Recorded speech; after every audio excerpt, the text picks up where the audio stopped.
السلام عليكم مشاهدي جريدة النهار نيوز المغربية. أهلا بكم معنا أينما كنتم.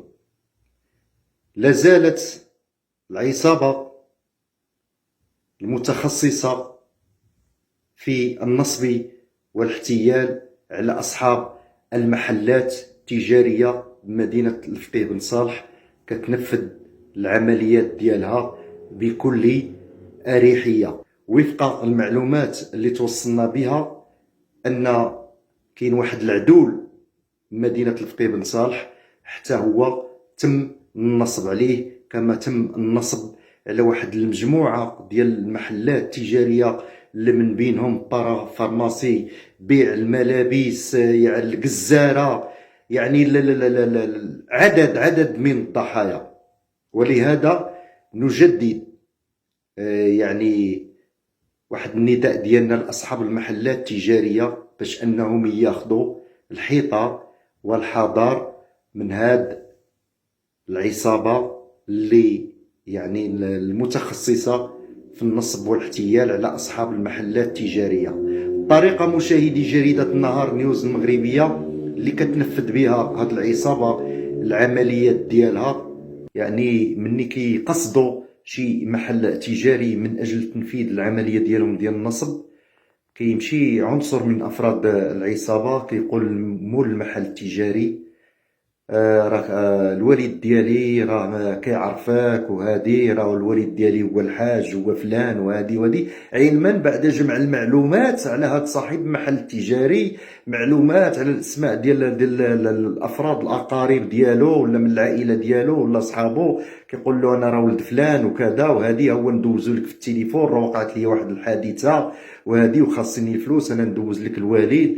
كيدوز ليه العنصر الثاني اللي ضمن افراد ديال هاد العصابه كيقول له راكي داير بخير هاني، تيقول لي تو لا شكون فلان الحاج هادي والله يجازيك بخير، راه الدري ولدي وقعت لي واحد لاكسيدون واحد الحادثه تسير وكذا وهادي، عطيه الله يجازيك بخير واحد 5000 درهم ولا 6000 درهم ولا يعني المبلغ المالي اللي طلبوه منه. وصاحب المحل التجاري انه كيوقع يعني في الفخ ديال هاد العصابه ديال هاد السماوي هادي. احيانا الغريب في الامر هو ان الضحيه ديال بعض اصحاب او الضحايا ديال بعض الضحايا ديال هاد اصحاب المحلات التجاريه كاين اللي ما كيكونش عنده هاد القدر المالي موجود عنده احيانا. والغريب هو انه كيمشي كيتسلفوا من عند صاحب محل تجاري جارو ولا من عند صاحبه، كيتسلف 5000 درهم او 6000 درهم او 4000 درهم وكيجيبها وكيعطيها لهاد الافراد العصابه وكيسلم ليه المبلغ المالي يعني بواحد الاريحيه، وما كيعيق براسو حتى كيتفوت او كيغادر العنصر ديال افراد هاد العصابه ديال السماوي المحل. عاد تيبدا يقول مهمتي انا اشنو درت، لان هذا المصطلح ديال مهمتي انا شنو اللي درت تصيدت. قالوا لي واحد المجموعه ديال اصحاب المحلات التجاريه كيقولوا لي يا عثمان ما عمرنا تصيدنا وما عرفناش كيفاش وقع لينا، حتى مشينا تسلفنا وجبنا لهذا يعني لهذا النصاب هذا القدر المالي ولا كيفاش دار لينا هذا النصاب حتى عطيناه.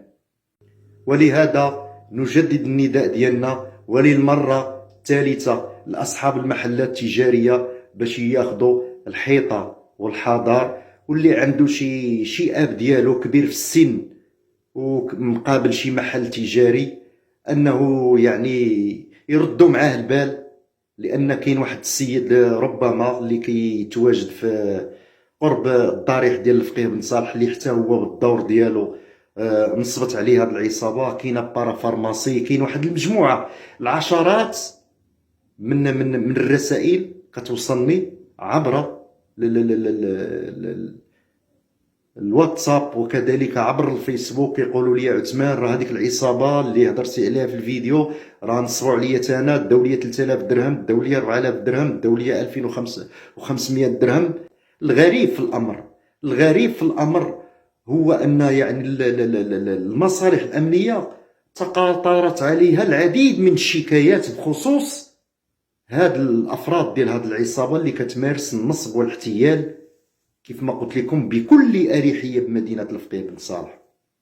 يعني الضحايا ديال هاد العصابه ديال النصب والاحتيال، يعني كاين اللي نصبوا عليه في مبالغ ماليه 3000 درهم، 2500 درهم، 5000 درهم، يعني مبالغ ماليه ما كاينش المحل اللي ما كيمشيوش ليه وما كينصبوش على يعني صاحب هذا المحل. كاين احيانا كينصبوا على جوج المحلات او ثلاثه كيتواجدوا في زنقه وحده. للاسف هاد الافراد ديال العصابه مازال كينفذوا في العمليات ديالهم بكل اريحيه، والعدد ديال الضحايا في تزايد. الغريب هو ان حتى يعني المصالح الامنيه توصلت بعض المقاطع الفيديو ديال هاد بعض افراد هاد العصابه هادو، اللي من بينهم واحد الشاب يعني اللي الفيديوهات ديالو كتداول عبر منصات ديال مواقع التواصل الاجتماعي، وان يعني هناك علامه استفهام. يعني المصالح الامنيه باقا ما وصلاتش يعني لهاد الهويه ديال هاد الشخص هذا، علما ان هاد الافراد ديال هاد العصابه اللي كتنصب على المحلات التجاريه وفق المعلومات اللي توصلنا ليها انها كتنحدر من احدى المدن المجاوره لمدينه الفقيه بن صالح.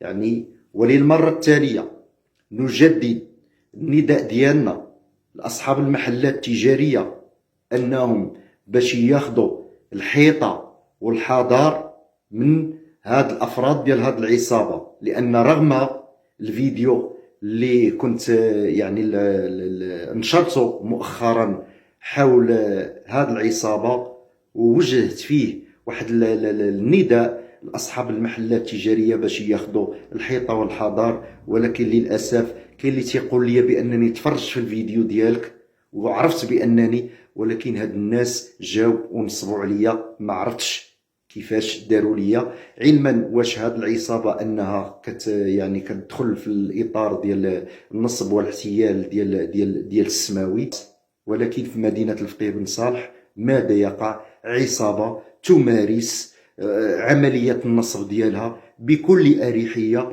وتصول وتجول بمدينه الفقيه بن صالح. وهنا كنبغيو نوضعوا علامه استفهام، اين هو دور المصالح الأمنية بهذه المدينة؟ شكرا مشاهدي جريدة النهار نيوز المغربية على المتابعة، وإلى اللقاء إن شاء الله في مباشر آخر.